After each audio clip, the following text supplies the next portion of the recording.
As a student मैंने ये देखा कि नहीं भाई, अगर वो चीज़ मुझे तंग कर रहा है ना तो उसको और नज़दीक जाओ। जिस चीज़ का डर है ना सर, उससे अगर आप और ज़्यादा एक तरह से समझिए कि खेलने लग जाएंगे ना, वो धीरे धीरे चीज़ें आसान होते जाती हैं। और मैंने जीए के लिए यही किया। मैंने क्या किया कि मैंने अब प्रॉपर तो मैं रूटीन बताता हूँ ना, याद नहीं है, लेकिन जहाँ तक मुझे याद है सर, मैंने क्या किया कि 3 घंटे का समय बांध दिया था कि 1.5 घंटा 1.5 आवर मैं मैथ पे दूंगा, मैं फिर रीजनिंग पे दूंगा। फिर 1 घंटा मेरा अपना इंग्लिश पे जाएगा, जिसमें मैं रीडिंग कंप्रेhension करता था, पार एग्जाम्पल ये सब बनाता था, और उसी में टाइम मिला तो न्यूज़पेपर का भी एडिटोरियल में पढ़ लेता था। उसके बाद मैंने मैक्सिमम टू मैक्सिमम टाइम मैंने जीए पे किया। जीए के लिए मैंने क्या किया ऐसा कि मैं अलग से कॉपी बनाया, जिस पे क्या करता था कि डेली वाइज जीए लिखता था। फॉर एग्जाम्पल मैं बता रहा हूँ कि अगर रशिया और यूक्रेन की वॉर की बात आ रही है, तो अगर मैंने उसके बारे में लिखा कि हाँ आज रशिया ने इतने मिसाइल ये किया, जो इंपॉर्टेंट पॉइंट है उससे जो निकल के आ रहे हैं, तो मैं उससे ये भी सर्च करा था कि उससे पास्ट में विद इन 3 to 4 मंथ्स में और क्या न्यूज़ आए हैं। अगर जो भी न्यूज़ आए हैं तो साइड में मैं बबल बना के वहाँ लिख लेता था, और ऐसे ही करते गया।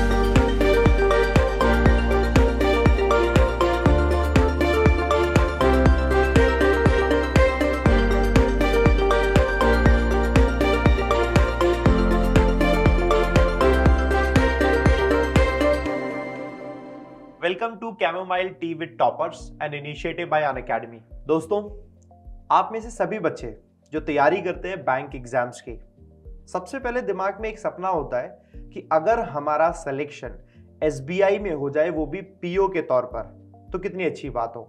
आज हमारे साथ में है सुमित। आज हम जानेंगे उनकी पूरी जर्नी और किस तरीके से उन्होंने सिलेक्शन लिया एसबीआई पीओ में। आपका सबसे बहुत बड़ा वेलकम यहाँ पर। Thank you sir. कैसे हैं आप? सब बहुत बढ़िया सर, आप सुनाइए सर अपना। मैं भी बढ़िया हूँ, और मुझे सबसे अच्छी खुशी हो रही है कि आपका एसबीआई पीओ में सिलेक्शन हुआ है। Thank you sir. अभी हम लोग ऑफ द कैमरा जो बात कर रहे थे, तो हम लोगों ने काफी कुछ डिस्कशन किया, और ऐसी ऐसी चीजें आज आपको हम बताएंगे जो आपको बड़ा मतलब हेल्प करेगी बहुत ज्यादा। कुछ चीजें जो एसबीआई ने लास्ट ईयर ही चेंज की हैं, जिनको पहली बार अगर फेस किया अगर किसी बैच में, तो उस बैच में आप थे। साइकोमेट्रिक टेस्ट जो कि पहला था। तो आप अपने बारे में बताइए, कहाँ से और कहाँ पर अभी आपकी पोस्टिंग है? हाय एवरीवन, मेरा नाम सुमित आनंद हुआ। मैं बिलोंग करता हूँ पटना, बिहार से। मैंने 2022 एसबीआई पीओ क्रैक किया है, और अभी मैं पोस्टेड हूँ सतना, मध्य प्रदेश में, इन एसबीआई मेन ब्रांच में।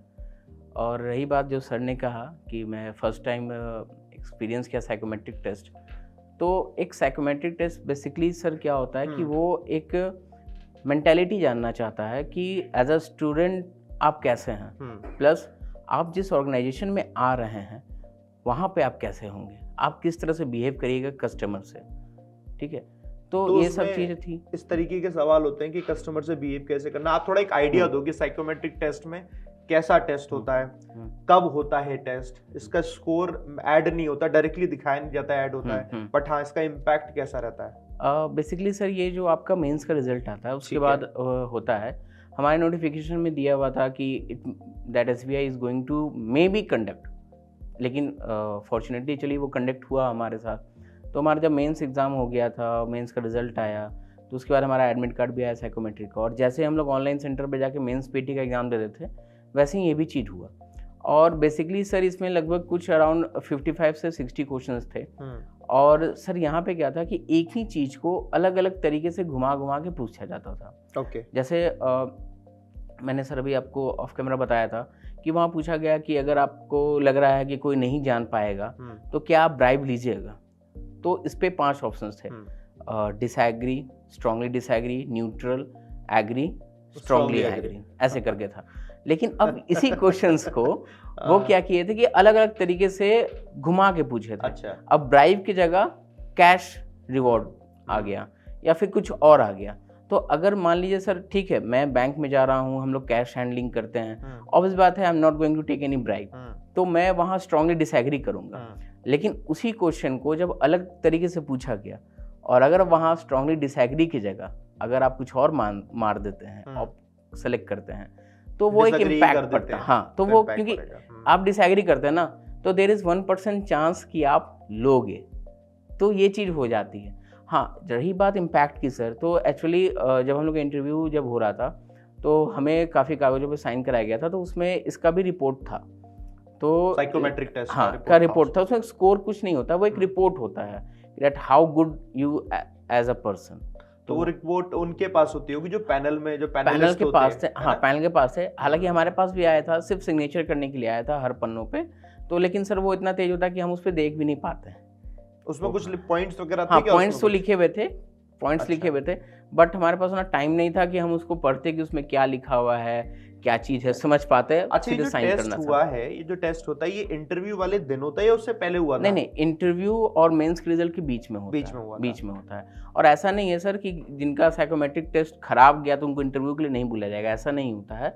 इंटरव्यू के लिए तो आप जाइएगा, आपका मेंस क्लियर हुआ है तो साइकोमेट्रिक टेस्ट तो आपको देना ही है। आप एज अ पर्सन कैसे हैं वो उससे पता चल जाता है। हाँ, आप ना चाहते हुए भी छुपा नहीं सकते। नहीं। और दूसरा सर एक छोटा सा इम्पैक्ट क्या पड़ता है, हालांकि हमारे बैच में तो पहली बार ये हुआ है, तो जो क्वेश्चंस पूछते हैं आपको वहाँ पे इंटरव्यूअर जो है, जो आपसे क्वेश्चन पूछ रहे हैं, तो वो आपके उस चीज़ पे डिपेंड करता है। अगर आपने कहीं पे दे दिया that you are going to take a bribe, तो ऑब्वियस बात है वहाँ से वो क्वेश्चन रहेगा। ऑब्वियस बात है, मैं तो स्ट्रांगली डिसएग्री किया था, चाहे वो वहाँ पे जैसा भी उन्होंने पूछा मैंने समझा। और ये सारे क्वेश्चन सर लॉजिकल होते हैं, बहुत ज़्यादा कोई रॉकेट साइंस नहीं है। आप अगर अच्छे से पढ़िएगा उस क्वेश्चंस को, थोड़ा दिमाग लगाइएगा तो आप उसको आंसर दे सकते हैं, ठीक है। तो मैंने ऐसा कुछ गलत किया नहीं था। और रही बात बैंकिंग प्रिपरेशन, तो उसके पहले मैं प्राइवेट में भी जॉब किया, तो जहाँ मैंने जॉब किया था वहाँ पे भी एप्टीट्यूड और साइकोमेट्रिक टेस्ट हुआ था, तो मुझे पता था कि क्या होता है ये, तो अभी मैंने दिया। और लेकिन उससे रिलेटेड मुझसे इंटरव्यू कोई सवाल नहीं पूछे गए, क्योंकि मैं मैथ्स ऑनर से था, तो बेसिकली मुझसे मैथ्स के क्वेश्चन पूछे गए और काफ़ी basic question sir. Pythagoras theorem क्या होता है, आर्किमिडीज प्रिंसिपल क्या होता है, और नेचुरल्स नंबर हैं तो उनके n numbers of natural number है, समेशन करना तो फॉर्मूला क्या होता है, ये सारे चीज़ पूछे गए थे। फिर पूछा गया था कि 32 से लेके 42 के मीन क्या होगा, तो ये सब बेसिक चीज़ें जो पूछे गए थे। प्लस अच्छा मुझे ये बताओ, आपका मैथ्स तो स्ट्रांग है ही, मतलब पता ही चल गया हुआ यहाँ से।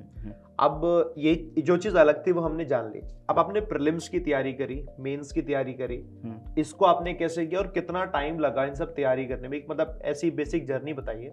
जैसे कि आप बता रहे थे कि आप पहले स्टडी तो कर रहे थे, बट स्टडी आपकी जॉब के साथ हो नहीं पा रही थी, फिर आपने जॉब छोड़ दी। तो कब से प्रॉपर स्टडी जो है आपकी होने लगी कि इस दिन से मेरी प्रॉपर स्टडी हो गई, इस ईयर से? और प्रॉपर स्टडी कितने टाइम तक रही? बेसिकली सर जब मैंने ग्रेजुएशन किया था तो मैं उस वक्त 20 साल का था। और उस वक्त जब फॉर्म जो भी हम लोग फिलअप करते हैं तो उसके लिए मिनिमम 21 ईयर्स होना चाहिए, एलिजिबल है। हाँ, तो मैं नहीं था। फिर मैं दिल्ली आया, दिल्ली में भी अलग अलग प्राइवेट फर्म्स में मैंने जॉब किया।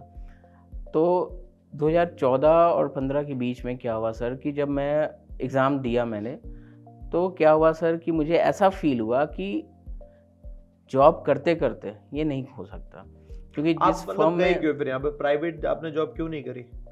सर प्राइवेट तो एक्चुअली बेसिकली क्या था ना कि मुझे एक एक्सपोजर चाहिए था, कैसे काम होता है, कैसे आप देखिए सर प्राइवेट में क्या होता है कि अगर आप वहाँ पे हैं, आप काम कर रहे हैं, तो आपका एक पर्सनालिटी डेवलप होता है। ठीक है, सही ठीक है, पर्सनालिटी डेवलप होता है, आपका कम्युनिकेशन स्किल डेवलप होता है कि लोगों से बात कैसे करना चाहिए, आपको ये सीख में आता है कि आप काम कैसे करते हैं। तो ये सब चीज़ मुझे काफ़ी वहाँ से गेन हुआ और धीरे धीरे मैंने इस चीज़ को इवॉल्व करते गया। लेकिन मेरा एक मोटिव था, क्योंकि मैं बैंकर्स फैमिली से आता हूँ, तो ये मेन मोटिव तो यही हाँ था, वहीं जाना था। लेकिन मैंने सोचा कि नहीं चलो 2-3 साल एक्सपोजर देके, 4 साल एक्सपोजर देके मैं ये पता करूँ कि काम कैसे होता है, चीज़ें चलती कैसे हैं, हाउ द वर्ल्ड वर्क।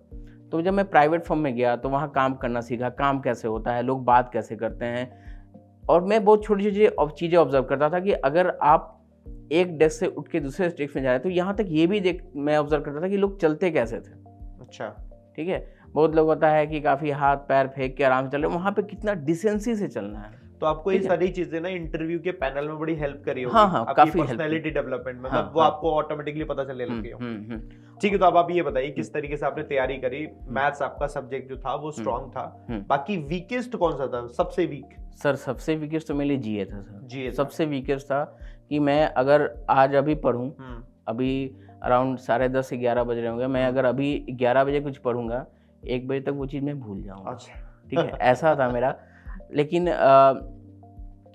चीज़ें सर क्या होती हैं ना कि आदमी जब तक करता नहीं है और उसमें फेल नहीं करता है तो वो सीखता नहीं है, ठीक है। जो कि मैंने आज के स्टूडेंट में देखा है that they are very afraid to fail, they don't want to get failed और समथिंग, ठीक है। लेकिन मेरा ये मानना है कि जब तक आप हारिएगा नहीं तब तक आप जीत नहीं पाइएगा, ठीक है, मेरा ये मानना है।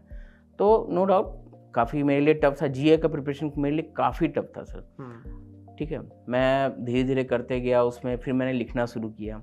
लिखने का जब स्टार्ट किया तो कहीं मैगजीन से लिखा या फिर कहीं से भी लिखा, लेकिन सर हमारा एग्ज़ाम भी बहुत डायनेमिक है, वो ईयर बाय ईयर भी चेंज होते जा रहा है। और जैसा आपको सर पता ही होगा कि स्टेट बैंक जो है वो जीए के लिए यूपीएससी पैटर्न को फॉलो कर रहा है और स्टेटमेंट बेस्ड क्वेश्चन आ रहा है। अब तो ज़्यादा ही आने लग गए हैं। तो अब वो एक जो होता था ना कि टिपिकल, हाँ भाई मैं इस मैगजीन से पढ़ लूँ या कहीं से भी पढ़ लूँ तो मेरा काम बन जाएगा, अब वो चीज़ नहीं है। आपको भी अगर एग्ज़ाम डायनेमिक है तो आपको उससे ज़्यादा डायनेमिक होगा, तभी आप उसको क्रैक कर पाइएगा, ठीक है। तो मैं जब भी नोटिफिकेशन आया नहीं है, मैं क्या करता था कि डेली जीके लिखता था मैं, और साथ ही साथ बाकी सब्जेक्ट का मैं तैयारी करता था।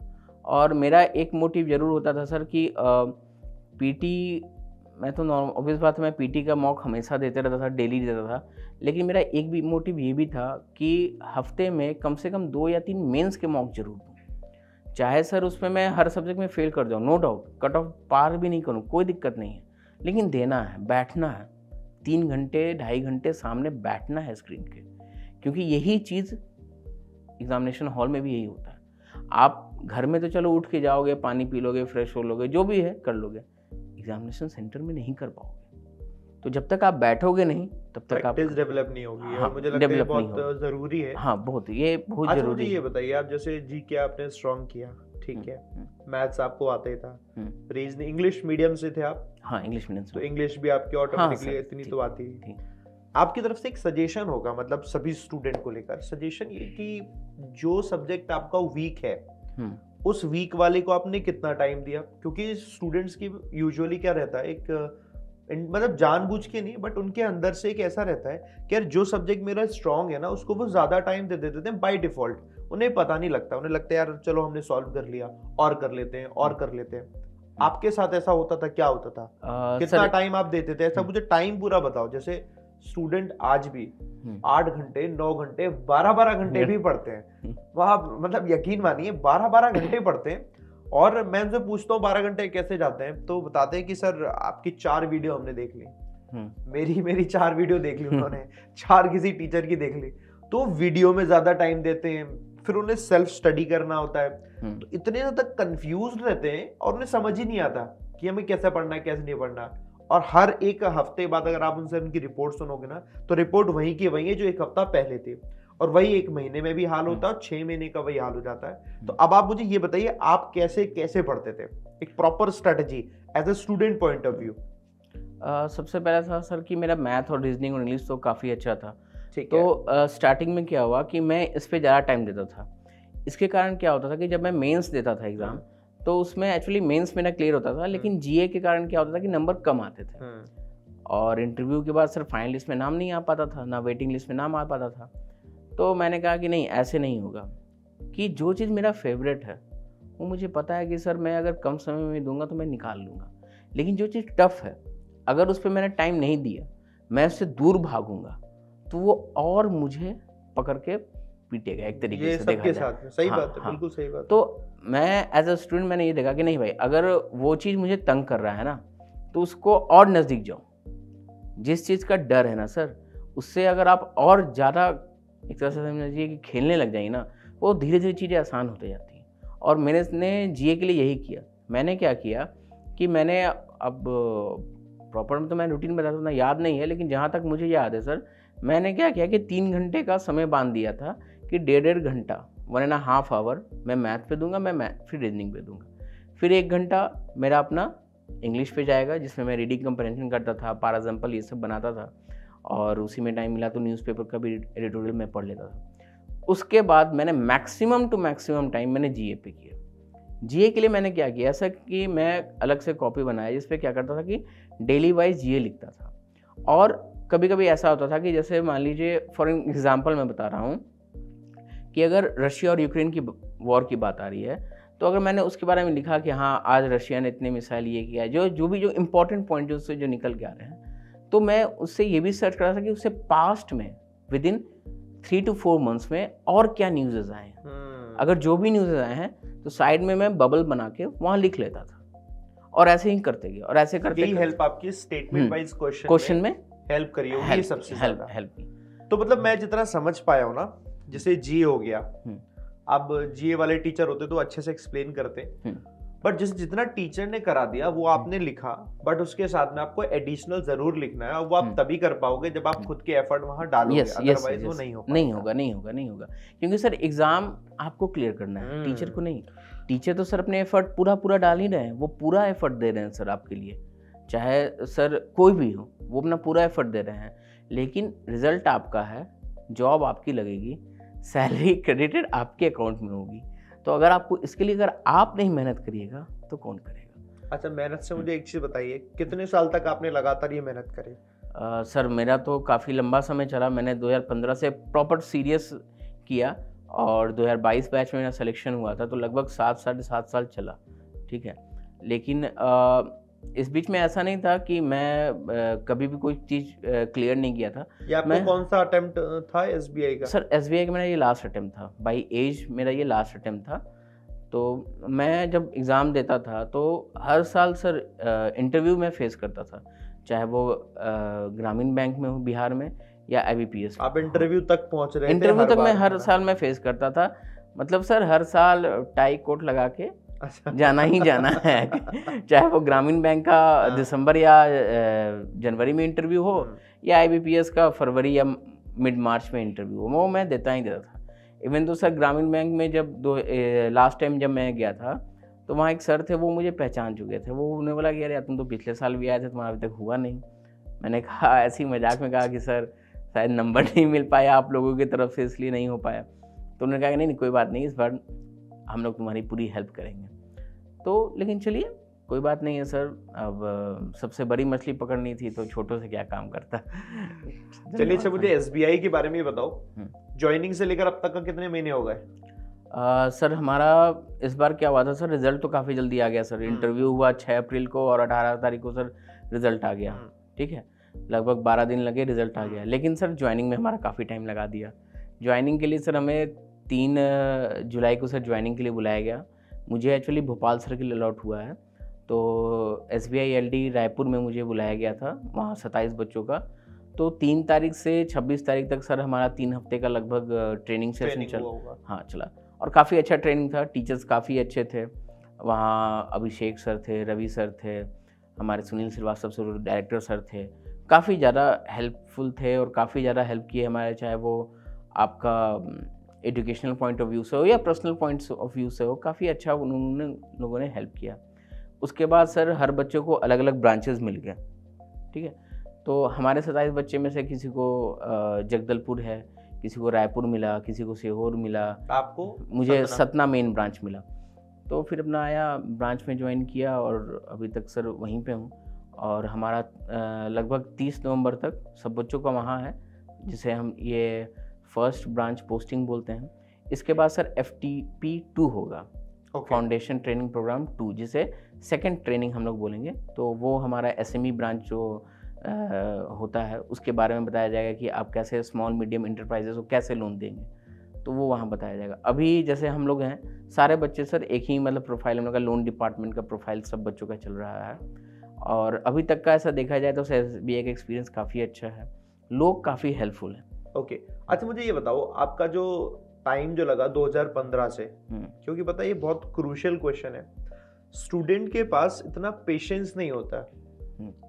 अब 2 चीजें रहती हैं कि यार उसमें हम इतनी प्रिपरेशन करें, जैसे एग्जांपल के तौर पे आपका ये लास्ट अटेम्प्ट था, और इससे पहले भी आप इंटरव्यू तक ही पहुंचे थे, एकदम एंड तक पहुंचकर फेल हो जाना, उस वक्त कैसा आपको जो महसूस होता हुआ था, ये आप बताना। क्योंकि यही सेम ना हमारे यहाँ स्टूडेंट इन सबको लगता है सेम, क्योंकि उस वक्त अपने आप को ना संभाल पाना बड़ा मुश्किल है।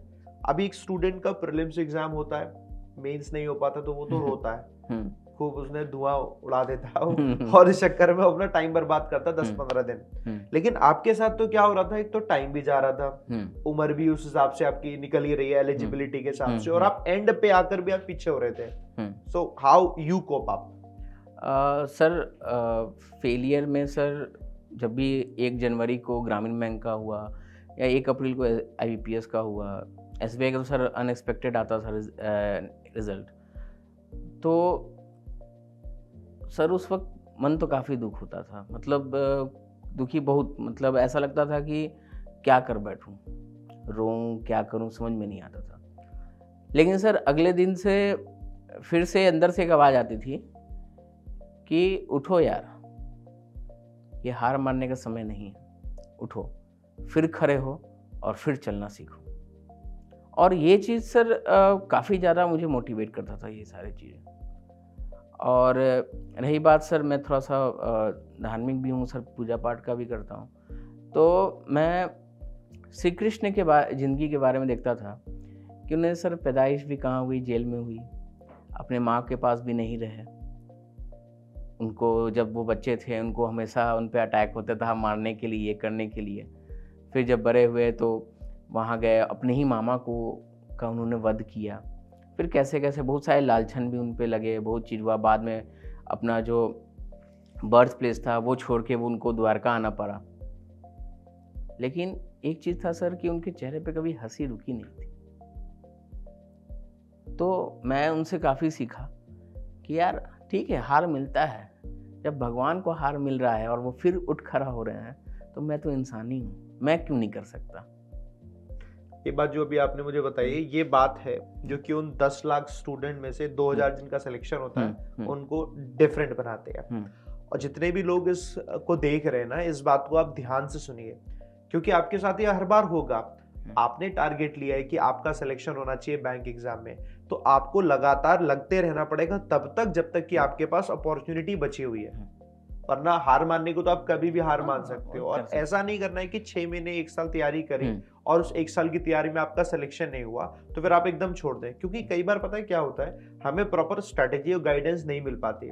कई बार गाइडेंस मिलती है लेकिन हमारा ब्रेन जो है उस गाइडेंस को एक्सेप्ट नहीं कर पाता है। किसी ने अगर सलाह दी कि आपको ऐसे ऐसे ऐसे पढ़ना है, 2 दिन 3 दिन 4 दिन पढ़ा, फिर लगा नहीं यार मजा नहीं आ रहा, क्योंकि किसी और ने और सलाह दे दिया। ये जो सलाह इतनी सारी मिलती रहती है ना, इस वजह से हम कई बार भटकते हैं।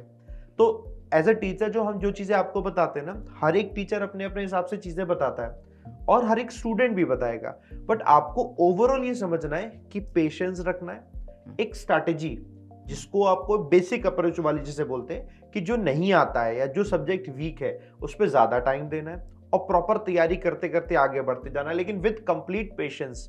पेशेंस होगा तो सब कुछ कर ले जाओगे, पेशेंस नहीं है तो गड़बड़ हो जाएगी। अच्छा, मुझे आप अपना एक और एक्सपीरियंस बताइए ऐसी में, इंटरव्यू में क्या क्या कैसे कैसे करके पूछा गया था? सर ऐसे इंटरव्यू तो काफ़ी अच्छा एक्सपीरियंस है मेरा, क्योंकि सर जब मैं दिल्ली आया था शुरू में, तो मुझे याद है सर, मैं एक दिन में 3 से 4 इंटरव्यू देता था प्राइवेट कंपनियों में या किसी एजेंसी में जाके। तो मुझे तो सर ये भी नहीं आता था कि आपको अपना रिज्यूमे किसी सामने जो बैठा हुआ है उसे देना कैसे है। मैंने वहाँ से सीखा कि अगर आप इंटरव्यू देने जा रहे हो, सामने वो आदमी बैठा हुआ है जो आपका इंटरव्यू लेगा, आपको उसे रिज्यूमे देना कैसा है, कैसे देना है थोड़ा बताइए। ठीक है, काफ़ी ज़्यादा सर अपने दोनों हाथों का यूज किया जाए। ठीक है, और ऐसे प्रेजेंट किया जाता है। कभी मैंने शुरू में किया कि मैंने ऐसे लिया, और ऐसे नहीं होता, ऐसे कलीग को कागज देता है, मैंने वैसे दिया। तो जब देखा तो वो काफ़ी अच्छे थे, तो उन्होंने बताया कि नहीं बाबू ऐसे नहीं करते, ऐसे दिया जाता है। तो मैं सीखा वहाँ से, और वहाँ से मैं सीखा इंटरव्यू में कैसे बैठना है। अभी जैसे सर आप और हम दोनों आदमी क्रॉस लेग किए हुए, कभी ये क्रॉस लेग नहीं करना है, कभी नहीं, हमेशा स्ट्रेट बैठना है। हाथ जो हो पैर पे ऐसे हो, ठीक है, नीज के पास, और कभी भी शेक नहीं करना है, ना हाथों को हिलाना है ना पैरों को हिलाना है। क्योंकि ये चीज़ें क्या होती हैं, देखिए सर SBI में क्या होता है कि एक डॉक्टर जो होते हैं, वो जो साइकेट्रिस्ट होती हैं, एक साइकेट्रिस्ट, हाँ साइकेट्रिस्ट जो होती हैं मैम, वो एक बैठे रहती है, चाहे वो मेल हो या फीमेल, वो एक बैठे रहती हैं, और ये चीज़ वो ऑब्जर्व करती हैं। क्योंकि होता क्या है कि स्टेट बैंक में सर आप भी जानते हैं सर, लगभग अराउंड 45 to 46 करोड़ कस्टमर है, और ये कुछ देश क्या मतलब दुनिया के सबसे ताकतवर देश यूएस के भी आबादी से कहीं ज़्यादा है, तो अलग अलग तरह के कस्टमर आएंगे, कोई चिल्लाएगा, कोई प्यार से बात करेगा, कोई काफ़ी साइनेस से बात करेगा।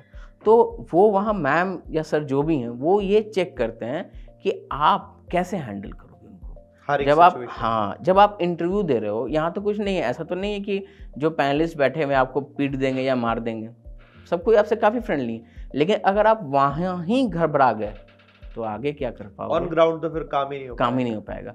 और भी बहुत चीज़ें ऑब्जर्व होती हैं, आप कपड़ा कैसे पहन के जा रहे हो, चाहे अगर आप टाई पहने हो तो बहुत लोग ऐसे होते हैं कि टाई पहनते हैं लेकिन ये बटन नहीं लगाते हैं, ठीक है, वो चीज़ हो गया। टाई अगर है तो नॉट कैसा बना हुआ है। तो आपने ये सारी चीज़ अपने प्राइवेट में जब आप जॉब कर रहे थे तो मैंने बहुत चीज़ें ऑब्जर्व की थी। इवन तो सर कि अगर आप कोट पहने हुए हो, सूट पहने हुए हो, तो जब आप बैठने जाओ तो जो बटन लगता है ना वो खोल के फिर बैठो, फिर जब आपका हो जाए आप उठो तो उसको लगा लो।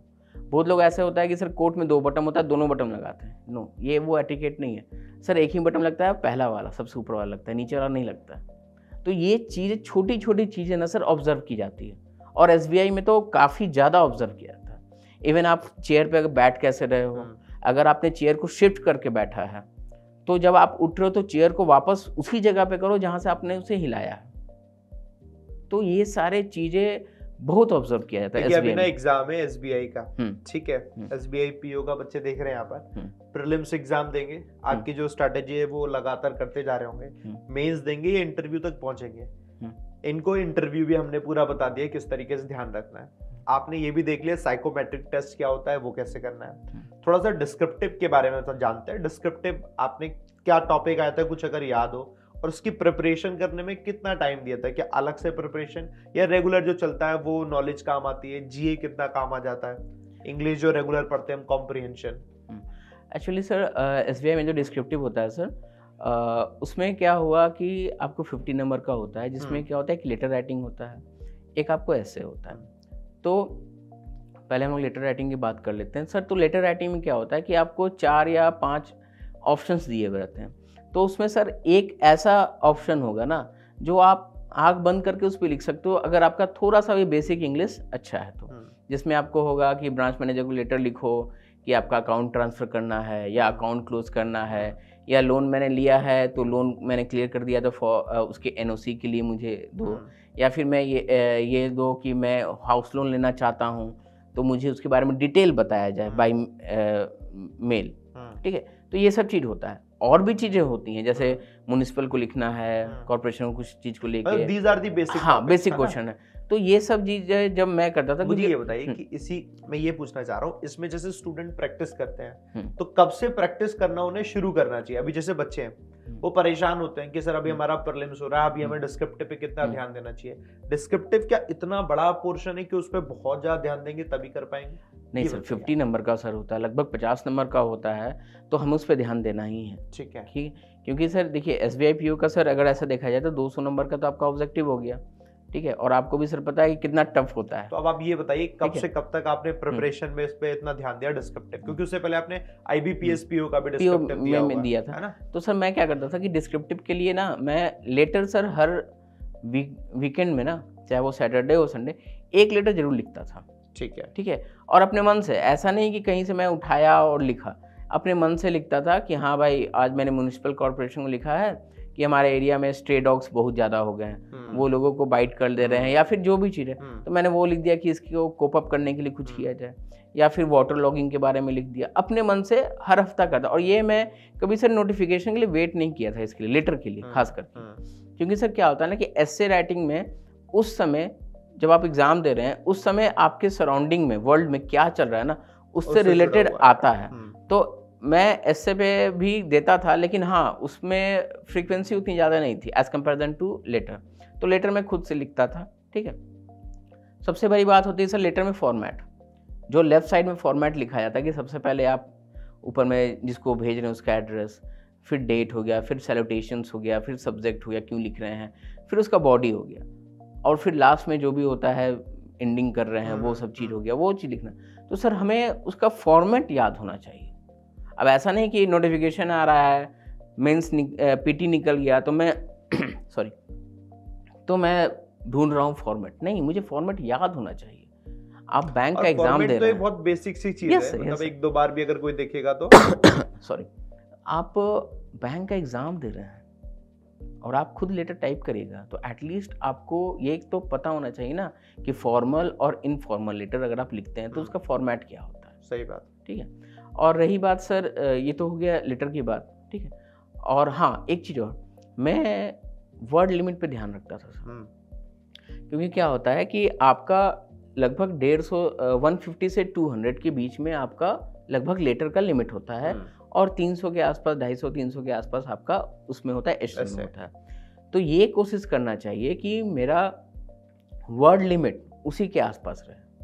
ये बताइए, और जैसे एग्जाम, अभी आप घर पर तो MS वर्ड पर प्रैक्टिस करते होंगे, तो एग्जाम में जो विंडो आती है जिसमें आप लिखते हैं डिस्क्रिप्टिव, वो किस तरीके का होता है, उसका एक्सपीरियंस? वो सर काफ़ी छोटा सा होता है सर, ठीक है। वो देखने में छोटा होता है, अटपटा सा लगता है देखने में, और उसमें सर कुछ रिस्ट्रिक्शंस होते हैं कि आप जैसे स्पेस बार अगर आप दिए हो, क्लिक स्पेस बार दिए हो, फिर इंटर दिए हो, तो वो नीचे नहीं आता है, वो कुछ वहाँ पे दिक्कत करता है ये चीज़ वहाँ पे, ठीक है। तो नीचे आने के लिए क्या करना पड़ेगा?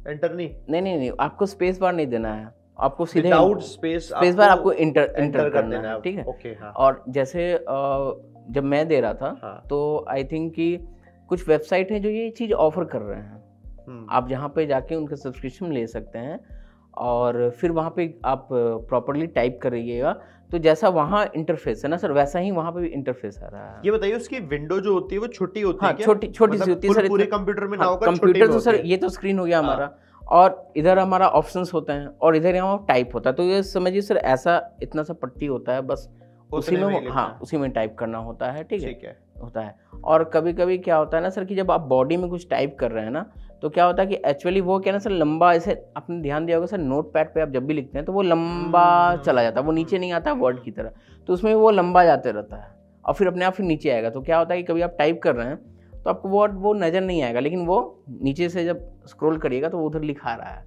और फिर अपने आप वो इधर आ जाता है। तो इतना टिपिकल बनाते क्यों आपको? कुछ सर ये अंदर जाके पता चला होगा, डिस्कशन किया होगा? नहीं सर, ये वहाँ तो सर वो सब CRPD SBI के CRPD से होता है, तो वहाँ तो बात भी नहीं हो पाती है हमारी।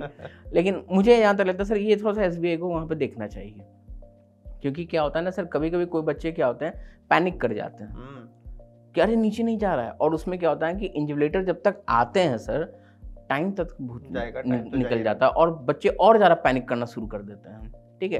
हालांकि इस स्टेज में मैं बच्चों को यही कहूँगा कि मेरे साथ भी ऐसा हुआ है, मैं ऐसा नहीं सर था कि सब कुछ सीख के आया था, मेरे साथ भी ऐसा होता था, ठीक है। तो मैंने जब भी पैनिक वाला सिचुएशन आता था, मैं एक बोतल रखता था पानी का, 2 सिप पीता था, तब तक इन्वेटर आते थे, मैं उनसे पूछता था, मैं पैनिक नहीं करता था मैं। और ये भी मैंने सर ऐसा नहीं है कि तुरंत सीख लिया, मैंने भी पैनिक किया, मुझसे भी गलती हुई, लेकिन फिर जब अगला एग्जाम दिया तब मैं वहाँ सीखा कि नहीं, पैनिक नहीं करना है, आराम से देना है, ठीक है। तो ये सब चीज़ था, और अपना चला। और एस्से के लिए सर एक चीज़ ध्यान रखना है कि आप जब एस्से लिख रहे हैं तो ध्यान दीजिएगा कि सब कुछ करने के बाद लास्ट में एक कंक्लूजन जरूर दें। जैसे अगर रशिया और यूक्रेन कहीं हो तो उसमें कंक्लूजन दें कि इससे क्या हानि हो रहा है, क्या परेशानी हो रहा है, ये सब चीज़ वहाँ पे दी। आपको याद है क्या टॉपिक क्या था उस वक्त?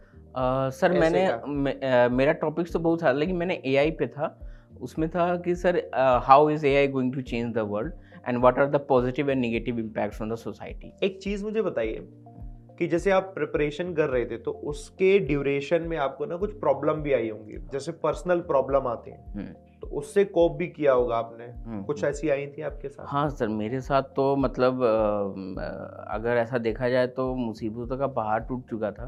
क्योंकि क्या हुआ कि सर 2021 के जून में पता चला मेरे फादर को कैंसर, और फिर उसके जब बायोप्सी के लिए रिपोर्ट किया तो फिर उधर से आया कि सर गोल ब्लैडर में कैंसर है, वो भी 4th स्टेज में। क्योंकि सर गोल ब्लैडर कैंसर जल्दी डिटेक्ट नहीं हो पाता, आदमी को दर्द होता है और आदमी गैस का दवाई खाता है, वो ठीक हो जाता है, लेकिन अंदर वो बढ़ते जा रहा था। तो उस समय सर काफ़ी ज़्यादा मतलब मैं तो बहुत टूट चुका था, लेकिन फिर भी हिम्मत नहीं हारा मैं, और काफ़ी स्ट्रगल किया सर। अपने हाथ छोड़ दिए थे हमारा, चाहे वो फैमिली मेम्बर्स हो या जो बाकी जो लोग हों, काफ़ी अकेला हो गया था मैं, मेरा भाई था और मम्मी थी। और जब पापा का मतलब 21 अगस्त को मतलब पापा का डेथ हुआ, he was no more on that day. तो उसी दिन मेरा रिज़ल्ट आया सर आरआरबी पीओ के पीटी का। ओके। हाँ, जब हम लोग का फ्यूनरल के लिए मतलब जा रहे थे, मतलब फ्यूनरल प्लेस पे थे, तो उस वक्त मेरे भाई ने बताया कि भैया ऐसे ऐसे आया है रिज़ल्ट। सो मैंने चेक किया, हो गया था। हालांकि उस वक्त तो वो उस रिज़ल्ट का कोई मतलब नहीं था, क्योंकि जिस कंडीशन में वो रिज़ल्ट आया था वो मेरे लिए कोई हैप्पी मोमेंट नहीं था। लेकिन हाँ चलो, एक अपॉर्चुनिटी मिला, उस पर भी मैंने मेहनत किया सर। घर आया, फिर कैसे कैसे मतलब ये सारा चीज़ पूना में हुआ था, क्योंकि जहाँ पे मैं पटना में था वहाँ पे वैसा फैसिलिटी नहीं था। तो पूना में हमारे बड़े आपा रहते थे, तो वहाँ हुआ। वहाँ पे भी मेरे कज़न है, वो यूएस में रहता है, he is currently working in Meta. वो भी काफ़ी वहाँ से फाइनेंशियली हेल्प किया। तो लेकिन ये सब चीज़ चला वहाँ पे। लेकिन सर फिर क्या हुआ कि जब मैं यहाँ आया तो काफ़ी टूट चुका था सर, क्योंकि एक जो कहते हैं ना कि सर बाप का साया जो एक बोलते हैं ना, वो मेरे सिर से, मेरे भाई के सिर से उठ चुका था। लोग भी जो बाकी लोग थे, फैमिली मेम्बर्स में थे, उन्होंने ने हाथ छोड़ दिया। वो लोग बात भी तक नहीं करते थे, उन्हें ऐसा लगता था कि कहीं कुछ हम डिमांड ना कर दें। फाइनेंशियली काफ़ी सेटबैक हुआ। मेरा भाई सर पेट्रोल पंप पे एज ए सुपरवाइज़र काम करता था। मतलब सुबह 6 बजे उठ के वो सर मेरे घर से लगभग 20-25 किलोमीटर दूर जगह, वहाँ वो जाता था पेट्रोल पंप पे। और उसने बोला था कि भैया मैं जॉब कर रहा हूँ, तुम पढ़ाई करो। अगर तुम जॉब में लग जाओगे तो फिर कैसे होगा। आपका भाई आपसे छोटे? हाँ, छोटे भाई था। छोटे भाई ने आपकी हेल्प करी उस वक्त? हाँ, वो जॉब पे जाता था, मैं पढ़ाई करता था। बहुत अच्छी बात। हाँ, तो लेकिन जब हो गया तो अब मैं बोला कि अब मैं जॉब कर रहा हूँ, तुम पढ़ाई करो, ये सब चीज़ छोड़ो अब। तो काफ़ी थे, लेकिन बहुत लोगों ने हाथ छोड़ा सर। लेकिन कुछ ऐसे लोग थे जो हाथ पकड़ के बोले कि नहीं हम हैं। और इसमें सर मेरे दोस्त है, मैं पर्टिकुलरली इनका नाम लेना चाहता हूँ सर। एक तो मेरा दोस्त जो भी दिल्ली में ही रहता है, जो इसके घर पे कल मैं रहा था, प्रखरदीप सर, वो ब्लाइंडली मुझे हेल्प किया। फिर मैं जहाँ मेरा होम टाउन है सर, वहाँ अभिजीत, ऋषिकेश, शुभम, नीरज, ये लोग सर काफ़ी मदद की। मतलब दोस्त है मेरे, काफ़ी मतलब फाइनेंशियली हो, चाहे वो मेंटली हेल्प करना या किसी भी तरह से हेल्प करना, ये लोग काफ़ी हेल्प किए मुझे। सारे एस्पिरेंट्स को ये बताना चाहूँगा कि दोस्त आप ऐसे बनाइए जो आपको आगे ले जाए। अब कुछ ऐसे भी लोग होते हैं, दोस्त के नाम पे दोस्त तो होते हैं सर, लेकिन वो आपको पीछे खींचते हैं। सही बात है। लेकिन जो मेरे ये दोस्त थे जिनका मैंने नाम लिया, इन लोगों ने मुझे आगे ढकेला, हेल्प किया। चाहे वो मेरे पापा के डिमाइस के समय की बात हो या एग्ज़ाम में की बात हो। मतलब सर ऐसा था कि अनअकैडमी में अगर देखा जाए तो इनका भी काफ़ी सब्सक्रिप्शन जो है रेट काफ़ी कम है, ऊपर से डिस्काउंट कूपन्स भी लग जाते हैं। लेकिन उसके बाद भी सर मेरा वो कंडीशन नहीं था कि मैं वन टाइम पेमेंट कर पाता। तो मैंने अपने दोस्त ऋषिकेश को बोला कि यार तू तो जॉब करता है, तेरे पास क्रेडिट कार्ड होगा। तो उसने बोला कि हाँ है, क्या बात है बोलो। तो मैंने बोला कि यार मुझे ऐसे ऐसे चाहिए था। तो बोला कि अरे किसमें पूछना है सर, मतलब उसने फ़ोटो खींच के भेज दिया अपने क्रेडिट कार्ड का, बोला तुम पेमेंट करो। लोग ऐसे करते नहीं है, लेकिन सर उसने मुझ पर ब्लाइंडली फेथ किया कि तुम करो, OTP आएगा, करेंगे, तुम पढ़ाई करो। उसके बाद सर अभिजीत है, अभिजीत ने भी फाइनेंशियली मुझे बहुत हेल्प किया। प्रखर ने तो सर मतलब प्रखर सर वो मुझे मतलब भाई मानता है अपना। उसके फैमिली मेम्बर भी वैसे मुझे अपने, मतलब उसके पापा, मुझे याद है ये बात बोला था कि मतलब उनके पापा को 2 बेटे हैं, एक वो, उनके एक भैया। लेकिन उसके पापा ने, मुझे याद है, बोला था कि मेरे 3 बेटे हैं, एक दिव्य, एक प्रखर, एक सुमित। तो उन लोगों ने काफ़ी हेल्प किया। और आप बहुत लकी हैं कि आपके ऐसे दोस्त, हाँ ऐसे दोस्त मिले। मतलब प्रखर, नीरज, अभिजीत, शुभम, ऋषिकेश, शंकर, ऐसे दोस्त मुझे मिले जो मुझे काफ़ी आगे तक। तो आपकी सक्सेस की क्रेडिट में उनका भी और आज मैं लिटरली कहूँगा कि आज मैं जो हूँ यहाँ अपने दोस्त और अपने भाई के बदौलत में। क्योंकि अगर मेरा भाई सुबह सर, वो ठंडा, मतलब पटना में काफ़ी ठंड पड़ता है सर, सुबह 5 बजे उठ के वो स्टेशन जाता था, फिर वहाँ से वो ट्रेन पकड़ के जाता था, एक भीटा जगह है वहाँ जाता था, वहाँ करता था, फिर उधर से आता था वो रात में, और वो करता था, वो घर चलाता था। और बहुत ज़्यादा पैसा नहीं, क्योंकि उसे पेट्रोल पंप पे सुपरवाइज़र है, बहुत ज़्यादा पैसा नहीं मिलता है उसे। लेकिन उसमें भी वो घर चाहता था। मैं भी अपना पढ़ाता था लेकिन उतना नहीं मिल पाता था, क्योंकि अगर मैं पढ़ाने पे ही ज़्यादा ध्यान देने लगूँ तो मेरा खुद का पढ़ाई प्रिपरेशन नहीं, नहीं वो हो टाइम पाया। पूरा बेकार हो गया ना, जितना टाइम आपने पूरा स्ट्रगल किया। हाँ, वो हो गया। चलो ठीक है सुमित, आपने बहुत सारी बातें बताई, कुछ सीरियस बातें भी थी और कुछ ऐसी बातें भी थी, बच्चे जितने भी देख रहे हैं उन सबको सीखने को भी मिला। अब एक रैपिड फायर राउंड करते हैं, हाँ है ना? जरूर, है ना, और उसमें आपको मजा आएगा, बाकी जो लोग देख रहे हैं उनको भी मजा आएगा।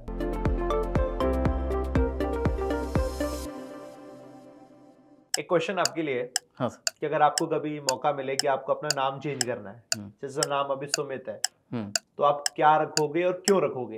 सर नाम तो सर ये मेरे माँ बाप ने रखा है, नाम तो काफ़ी प्यारा है सर, और सुमित का मतलब भी होता है सुमित, जो अच्छा मित्र हो। तो आप नहीं चेंज करोगे ना? नहीं सर। चलो ठीक है, बहुत बढ़िया। एक ऐसी कोई चीज जो आपको लगता है सबसे इम्पोर्टेंट है एज एन ऑब्जेक्ट, वो आपके पास है? एज अ ऑब्जेक्ट जो चीज़ जो मेरे पास है सर, घड़ी। घड़ी, ये घड़ी क्यों, ये इसलिए या सर, कोई और? नहीं कोई भी घड़ी सर। अच्छा, घड़ी की घड़ी बात कर घड़ी रहे हैं। घड़ी घड़ी ठीक है। प्रॉपर, क्योंकि वो सर आपका समय दिखाएगा, और अगर आप ध्यान से ऑब्जर्व करो तो वो आपका अच्छा समय भी दिखाएगा और बुरा समय भी दिखाएगा। सही बात है। अच्छा, अभी आप तो जैसे एसबीआई में जॉब कर ही रहे हो, ठीक है, एक सवाल है आपसे कि अगर आपके लिए एसबीआई नहीं होता तो क्या कोई और होता जो आपका ड्रीम जॉब होता, या एसबीआई के बाद भी अभी कोई और दिमाग में आता है कि मेरे लिए अभी ये ड्रीम जॉब है? सर अगर एसबीआई नहीं होता तो आरबीआई होता, लेकिन एसबीआई सर मेरा ड्रीम जॉब था। आरबीआई पे मैंने उतना फोकस नहीं किया था, क्योंकि मुझे प्रॉपरली जाना सर एसबीआई में जाना था ताकि कस्टमर डीलिंग में कर सकूं। लेकिन होता बैंक। हाँ, होता बैंक ही होता सर। ठीक है। एक सवाल कि अब तक की लाइफ में आपने स्ट्रगल भी देखा, सारी चीज देखी, बट कोई एक ऐसी चीज जो आपको लगी हो ये सबसे ज्यादा इंटरेस्टिंग है, चाहे आपकी रीडिंग में आपने कुछ पढ़ा हो, चाहे कुछ आपने देखा हो, एक्सपीरियंस किया हो, जिसको आप कहोगे हाँ ये मेरे लिए मोस्ट इंटरेस्टिंग थिंग है? सर मेरे लिए फेलियर होगा। ओके। क्योंकि मैं अगर हारता नहीं तो मैं जीतने के लिए लड़ता नहीं, और आज मैं यहाँ होता नहीं। बिल्कुल सही बात है। कोई ऐसी मूवी है ना, और जो आपको लगता है कि हर किसी ने देखी है, आपने नहीं देखी? सर मूवी तो नहीं है, वेब सीरीज है, पीकी ब्लाइंडर्स। वो तो मैंने भी देखी। वो डाउनलोडेड है सर फोन में, लेकिन देख नहीं पा रहा हूँ सर। ठीक है, अब आपके पास टाइम भी है, आप आराम से देख सकते हैं ना। फोन से एक सवाल और याद आया, आपके फोन में कोई एक ऐसा ऐप जो आपको यूज करना पड़ता है but you don't like it? Sir Instagram कह सकते हैं सर। वो कभी कभी मैं एक्चुअली मेरा इंस्टाग्राम पे सर मैं ना कुछ एक पेज है सर यूपीएससी ऑनलाइन करके, जहाँ पे ना वो सर डेली का जीके का क्वेश्चन देता था, और प्लस ये करते थे वो लोग द हिंदू या जो भी पेपर होते थे उसमें ये बताते थे कि किस पेज पे कौन सा टॉपिक है और वो किस चीज़ से रिलेटेड है, चाहे वो इंटरनेशनल न्यूज हो चाहे वो नेशनल न्यूज। चलाते हैं, लेकिन वो मुझे आपको इंस्टाग्राम पसंद नहीं, क्योंकि सर वहाँ पे ना डिस्ट्रैक्शन आ जाता है, लेकिन मजबूरी में सर चलाना पड़ता है। यूट्यूब पे भी तो डिस्ट्रैक्शन आता होगा? हाँ सर, लेकिन क्या करूँ मैं, वो वीडियो भी यूट्यूब पर ही जाएगी। आज आता है सर, बट बात आती है ना कि सर आप उस चीज़ को कैसे देख रहे हो। अगर इसको एज अ मोटिवेशन देखा जाए वेरी गुड है, लेकिन अगर आप ये देखने के साथ साथ शॉर्ट्स पे चले गए दैट इज बैड। सही बात है। अभी मैं पिछले 1 साल की बात करूं, कोई एक ऐसी चीज जो आपने सबसे ज्यादा सीखी है, वो क्या है आपकी खुद की लाइफ में? सर पिछले 1 साल में जो सबसे ज़्यादा सीखा है वो ये चीज़ सर कि इंसानों को पढ़ना सीखो। इंसानों को पढ़ना सीखो कि कौन है जो आपके तरक्की में साथ दे रहा है और कौन है जो आपको पीछे खींचना चाह रहा है। क्योंकि मेरा पर्सनल एक्सपीरियंस है सर ये, क्योंकि ऐसे भी लोग, मैंने आपको जैसे बताया कि ऐसे भी लोग थे जो मेरा साथ छोड़ दिए, मेरे परिवार का पीछे खींचते थे जिनको मैं पढ़ नहीं पाया। लेकिन पिछले 1 साल से मैं ये बहुत चीज़ करने की कोशिश कर रहा हूँ। I am trying to read the mind of people कि आप कैसे हैं, कि आप मुझे आगे हेल्प कर पाइएगा अगर मैं उस तरह की मुसीबत में हूँ, या फिर आप मुझे पीछे ढकेलिएगा। एक फनी क्वेश्चन है ना, आप टी तो पी रहे हैं, कोई एक ऐसी चीज जो खाने पीने की है जिसको आपको लगता है कि लाइफ में कभी भी आप उसे गिव अप नहीं करेंगे? Sir nonveg. Sir nonveg? चलो ठीक है। देखिए हमारे ये क्वेश्चंस थे, है ना, और आप साथ में आए तो अनअकैडमी की तरफ से आपके लिए एक छोटा सा gift. Thank you sir. Sumit, हमारे यहाँ अनअकैडमी में एक प्रथा है जो है टैग अ टॉपर। आपका कोई भी दोस्त जो आपके साथ पढ़ते हो और उनका भी सिलेक्शन हुआ है, जो आप चाहते हैं कि जैसे आप यहाँ पर अपनी पूरी जर्नी शेयर कर रहे हैं तो वो भी शेयर करें, तो उसका नाम आप बताइए कोई। जब मैं प्रिपरेशन कर रहा था तो ऐसा कुछ तो दोस्त थे नहीं, मतलब जो भी लोग थे वो अपना कोई प्राइवेट में थे और कोई अपना बिजनेस कर रहे हैं, तो वैसा तो कुछ था नहीं। लेकिन हाँ सर, ट्रेनिंग सेंटर में 2 लोग ऐसे मिले हैं मुझे जिनका मैं नाम लेना चाहूँगा। एक तो अभी जगदलपुर मेन ब्रांच में पोस्टेड है और एक सीहोर जो भोपाल के पास है वहाँ पोस्टेड है। एक हो गए सर आनंद प्रकाश पांडे और एक हो गए सुमित सिंह। तो मैं इन दोनों को टैग करूँगा और मैं इन दोनों का जो भी कॉन्टैक्ट है वो दे दूंगा और ट्राई करूंगा कि अनअकैडमी उन्हें रीच करे। और they are very good people और वो जेन्युइनली सर वो लोग भी काफ़ी स्ट्रगल किए हैं, दोनों लोग भी काफ़ी स्ट्रगल किए हैं। तो मैं चाहूँगा कि अनअकैडमी उनसे कॉन्टैक्ट करे और आज जैसे मैं यहाँ बैठा हूँ कुछ दिन बाद वो लोग भी। बिल्कुल, हमारी टीम आप दोनों लोगों को कांटेक्ट करेगी और आप भी आइए और कोशिश करेंगे आपकी सारी की सारी जो जर्नी है सब तक पहुंचे और बाकी सारे स्टूडेंट भी मोटिवेट होकर वो अपनी लाइफ में कुछ बढ़िया कर पाए, फाइनली वो भी सिलेक्शन ले पाए। अब एक आखिरी चीज, आप स्टूडेंट को कुछ अपनी तरफ से कोई एडवाइस देना चाहें, ए मैसेज टू स्टूडेंट। कि एक तो पेशेंस रखो, ठीक है, पेशेंस रखो। आप मुझे ही देख लो, मैं 2015 से तैयारी कर रहा था, 2022 वाले बैच में सिलेक्शन हुआ, इतना साल लग गया, लगभग 7 साढ़े 7 साल लग गया, लेकिन मैंने उसमें पेशेंस रखा। और एक चीज़ और ध्यान देना कि आप अगर 2023 में एग्ज़ाम दे रहे हो ना, तो ये मत कभी सोचना कि 2024 का जो एग्ज़ाम होगा वो 23 के बेसिस पे होगा, वो उससे भी टफ होगा, डायनेमिक होते जाएगा। तो आप और ज़्यादा डायनेमिक बनो, जो एग्ज़ाम डायनेमिक है ना उसका डबल आप बनो, ठीक है। और पेशेंस रखो, हार नहीं मानना, मस्त रहो, तैयारी करते रहो। और हार मान लिया तो क्या होगा सर, और फाइनल तो सिलेक्शन हो ही गई। आप हार मान लोगे सिलेक्शन नहीं होगा, लगे रहो, करते रहो।